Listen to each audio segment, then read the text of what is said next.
سلام، داوینچی ریزالو 20 نسخه نهاییش منتشر شده و بعد از اینکه نصبش کردم این سوال برام به وجود اومد که چرا هنوز یه سری از پریمیر پرو استفاده میکنن. اول به چت جی پی تی گفتم این دوتا رو برام مقایسه کنه. خیلی کلی جواب داد که اگه کارت حرفه‌ای و اصلاح رنگ برات مهمه برو سمت داوینچی ریزالو، ولی اگه تمرکزت صرفا روی کات و ادیت هست پریمیر برات بهتره. و طبق روال چت جی پی تی سعی می‌کرد که هیچ کدومشون رو زیر سوال نبره.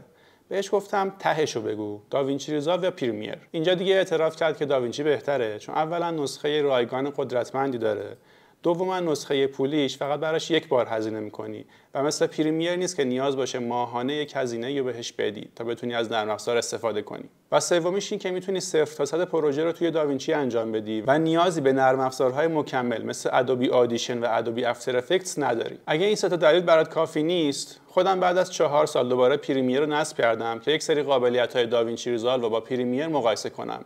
شاید واقعا پریمیر بهتر باشه. چند تا قابلیت داوینچی به ذهنم رسید که خودم ازشون استفاده می‌کردم. گفتم ببینم پریمیر عملکردش توی این موارد چطوره. یکیش قابلیت تشخیص سوژه به صورت اتوماتیکه یا همون ماجیک ماسک که یه ویدیو هم براش ساختم که دیدم پریمیر اصلا همچین قابلیتی نداره. بعدش گفتم ببینم صوت فارسی و داوینچی بهتر به متن تبدیل میکنه یا پریمیر که دیدم پریمیر اصلا صوت فارسی رو تشخیص نمیده. یه قابلیت دیگه ترکره که کاربردهای متفاوتی داره. یکیش اینه که مثلا عکس یا متنی رو به سوژه‌ای که داره حرکت میکنه بچسبونی. اینم براش یک ویدیو ساختم و این قابلیت رو هم پریمیر نداره. فضای سه‌بعدی هم که کلا نداره پریمیر. دپت مپ و ریلایت و اینا هم که بمانن. تهش به این نتیجه رسیدم که دو تا قابلیت خیلی ساده رو بیام مقایسه کنم که پریمیر هم داشته باشه. یکیش کاهش نویز تصویره و اون یکی کاهش نویز صدا. خب بریم ببینیم توی این دو تا مورد عملکرد هر کدوم از نرم افزارها چطوریه. خب یه ویدیو ایمپورت کردم با صدای اصلی توی پریمیر.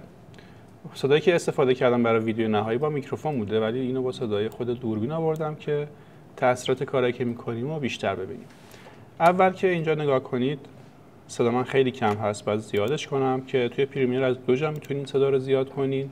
یکی اینه که وقتی کلیپم انتخاب شده بیام روی افکت کنترل، اینجا تو قسمت آدیو ولوم رو زیادش کنم، لول رو زیادش کنم تا 15 تا میذاره زیاد کنم که باز هم برای این صدا کمه.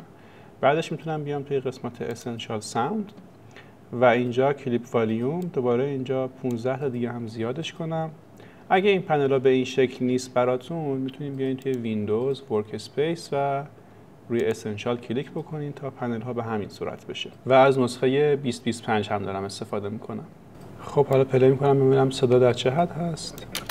کارهای اصلیش که برای انتقال فایل و ذخیره‌سازی فایل، ولی چون سرعت خیلی بالایی داره شما توی سیستم عامل هم روش نصب کنید. خب صدا از خیلی دوره و کیفیت پایینی داره. برای اینکه صدا رو باز هم بیشتر زیاد بکنم میتونم بیام تو قسمت لاودنس و اتومچ رو بزنم. اینجا میبینید خیلی دیگه زیادش کرد. میام توی افکت کنترل ولوم رو ریست میکنم، برمیادم توی اسنشال ساوند کلیپ والیوم رو هم ریست میکنم، دوباره گوش میدم. کارهای اصلیش که برای انتقال فایل و ذخیره‌سازی فایل، ولی چون سرعت خیلی بالایی داره شما توی سیستم عامل هم روش نصب کنید. خب یکم میتونم بیشترش کنم.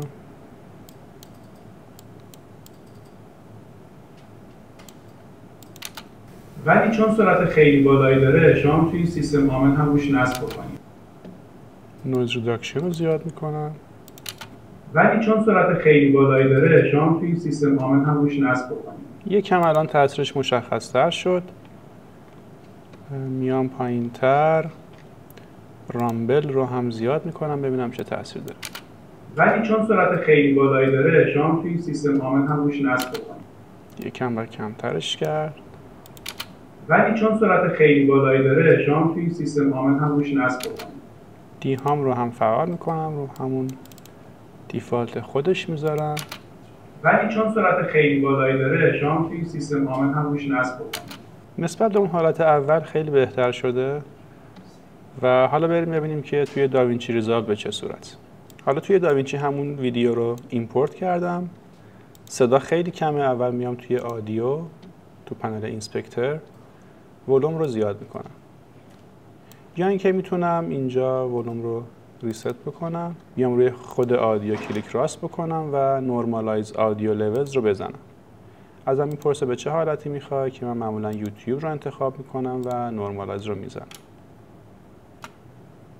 این تا ته زیاد کرده و اگه بخواین بیشتر زیادش بکنین میتونین از این یه کامپاوند کلیپ بسازین و اینجا دوباره صدا رو زیاد کنین، یا اینکه اینجا دوباره بیاین روش کلیک راست بکنین و نورمالایز آدیو رو بزنین و دوباره یوتیوب انتخاب کنین. الان به اون حجم صدای نهایی که مد نظرمون هست نزدیکتر شدن. کارهایی هستش که برای انتقال فایل و ذخیره سازی فایل، ولی چون سرعت خیلی بالایی داره شما توی سیستم آمن هم روش نصب بکنید. حالا توی همین قسمت آدیو روی AI Voice Isolation کلیک میکنم، فعالش میکنم. معمولا از مقدار بین 30 تا 40 استفاده میکنم که صدا رو دیستورت نکنه. میذارم روی 30 ببینم چطوره.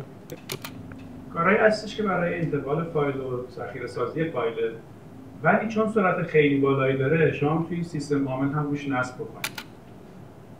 میتونم یکم کم و زیادش کنم ببینم بهتر میشه یا نه.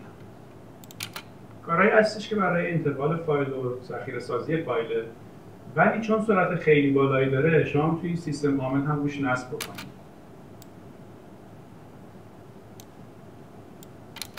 کارهایی هستش که برای انتقال فایل و ذخیره سازی فایل، ولی چون سرعت خیلی بالایی داره شما توی سیستم آمن هم روش نصب بکنید. به نظرم این چیز هول و هوش 40 براش مناسب تره. کارهایی هستش که برای انتقال فایل و ذخیره سازی فایل، ولی چون سرعت خیلی بالایی داره شما توی سیستم آمن هم روش نصب بکنید. خب بریم مقایسه کنیم. این از داوینچی. کارهایی هستش که برای انتقال فایل و ذخیره سازی فایل، ولی چون سرعت خیلی بالایی داره شما توی سیستم آمن هم روش نصب بکنید. و این از پریمیر.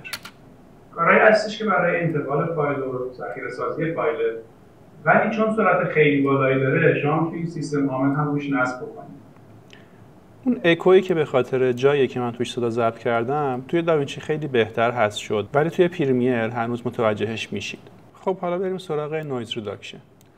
من اول برای اینکه اون نویزمون مشخص تر باشه یه مقداری توی لومتری کالر میام اصلاح رنگ انجام میدم.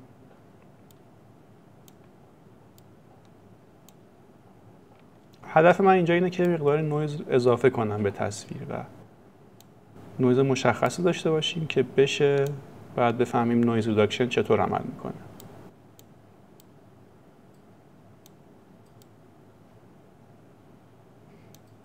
معمولا اگه شادوها رو زیاد کنین توی جاهای تاریک تصویر نویز به وجود میاد. الان پشت لپتاپ دقت بکنین نویز خیلی زیاد داریم.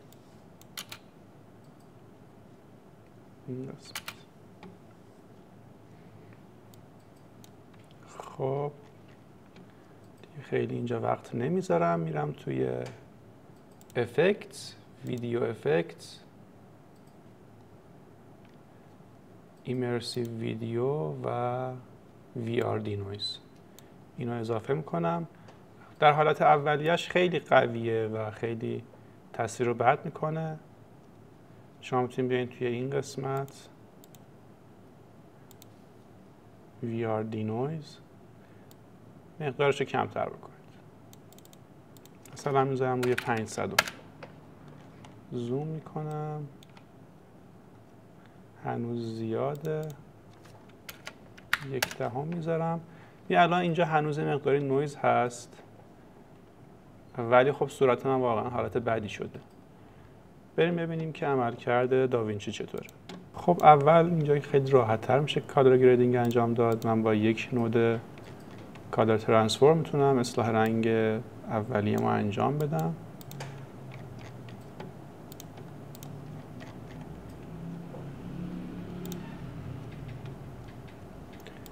اینجا چون خیلی شادو هم نورش کم شده نویز خاصی نمیبینم، ولی میام توی نود اول شادوها رو زیاد میکنم، گین هم بهش میدم که یه مقداری نویز این قسمت ببینیم.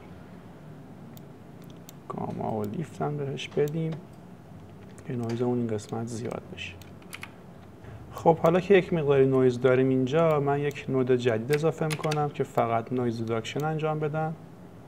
میام تو قسمت نویز ریداکشن، اینجا میذارم رو حالت بتر و 40 رو وارد میکنم. زوم میکنم اینجا ببینم تأثیرش چطور بوده. فعال و غیر فعالش میکنم.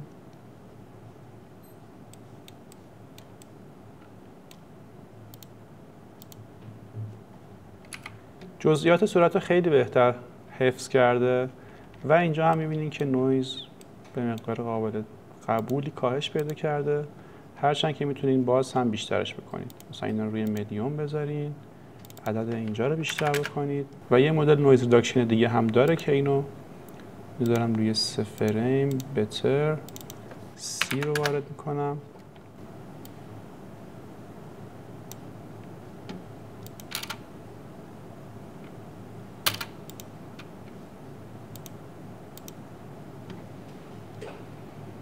اینجا میتونم باز هم لوما رو بیشتر بکنم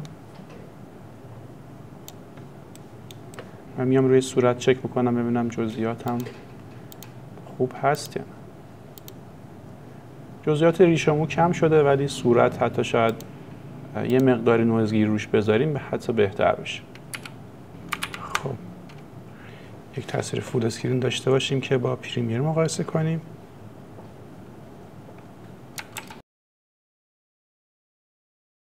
من توضیح اضافه تری نمیدم، به نظرم تصویر گویا هست و مقدار نویز رو خیلی راحت میشه توی دو تا تصویر متفاوتی که داریم تشخیص داد. اگه هنوز فکر میکنی که پریمیر بهتر از داوینچیه، من دیگه صحبتی ندارم. ولی اگه میخوای شیفت کنی به داوینچی و یک سری سوال برات به وجود اومده، میتونی توی کامنت ها یا توی تلگرام ازم بپرسی. تا ویدیو بعدی، خدا نگهدار.